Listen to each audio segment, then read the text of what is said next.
সাবেক প্রধান নির্বাচন কমিশনার সিইসি কাজী হাবিবুল আওয়াল অভিযোগ করেছেন ২০২৪ সালের জাতীয় নির্বাচন ডামি ও প্রহসনের ভোট ছিল এবং ক্ষমতার লোভ সামলাতে পারেননি স্বাধীনতার মহানায়ক বঙ্গবন্ধু শেখ মুজিব। এমনই দাবি করেছেন তিনি। বৃহস্পতিবার ঢাকার চিফ মেট্রোপলিটন ম্যাজিস্ট্রেট আদালতে এসব মন্তব্য করেন তিনি। মঙ্গলবার মগবাজার থেকে গ্রেপ্তার হওয়া হাবিবুল আওয়ালকে বুধবার আদালতে হাজির করা হয়। তাকে জাতীয় সংসদ নির্বাচন নিয়ে দায়ের করা মামলায় আটকের পর ৩ দিনের রিমান্ড মঞ্জুর করা হয়। মামলাটি দায়ের করেন বিএনপি নেতা সালাউদ্দিন খান। অভিযোগের নাম রয়েছে খালেদা জিয়া, সাবেক সিইসি রকিবউদ্দিন ও একেএম নুরুল হুদা সহ মোট ২৪ জনের। আদালতে হাবিবুল আওয়াল বলেন, ডামি ভোট দেওয়া হয়েছে, মানুষের ভোটাধিকার মিথ্যা হয়েই গেছে। আরও বলেন, অন্যদের মতো শেখ মুজিবও ক্ষমতার লোভ সামলাতে পারেননি, যা বিতর্কের শেষ নয়, বরং নতুন মাত্রা যোগ করেছে বাংলাদেশের রাজনৈতিক সংস্কৃতিতে।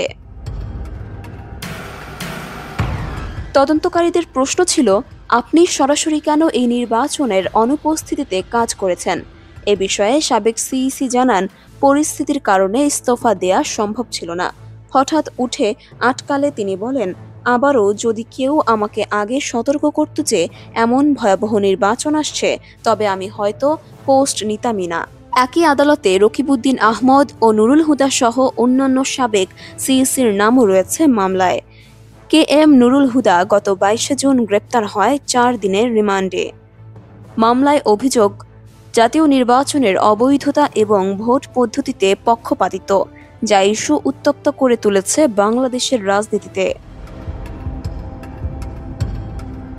হাবিবুল আওয়ালের উক্তি দেশের ভোট ব্যবস্থার স্বচ্ছতার উপর নতুন করে প্রশ্ন তুলেছে।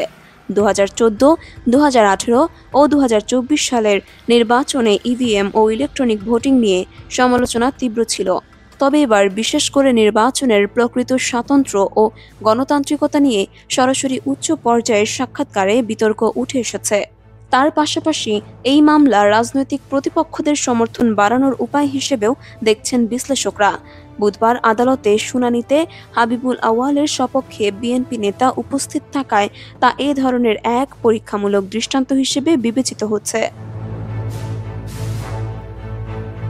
একজন নির্বাচনী বিশ্লেষক বলেন, যদি নির্বাচন কমিশনের শীর্ষ পর্যায়ের কেউ এভাবে সরবরাহ তালিকা দেয়, সেটি শুধু রাজনৈতিক বিতর্ক নয়, এটি অনেকটা সরাসরি স্বীকারোক্তি। এতে ভোট রিপ্রেজেন্টেশন ও গণতন্ত্রের বৈধতা বিবেচনার বিষয় হয়ে দাঁড়িয়েছে।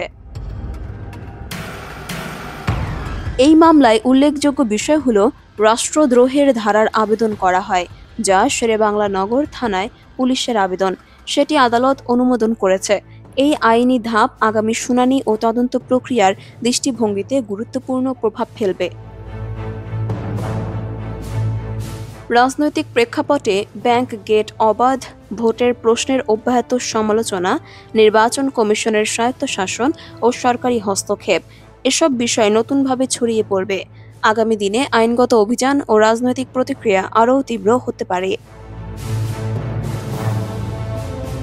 তো ভিউয়ার্স, আপডেটেড সকল নিউজ পেতে আমাদের সঙ্গে থাকুন এবং চ্যানেলটিকে সাবস্ক্রাইব করুন। মারিয়াম মিম, ওয়ার্ল্ড ভিউজ।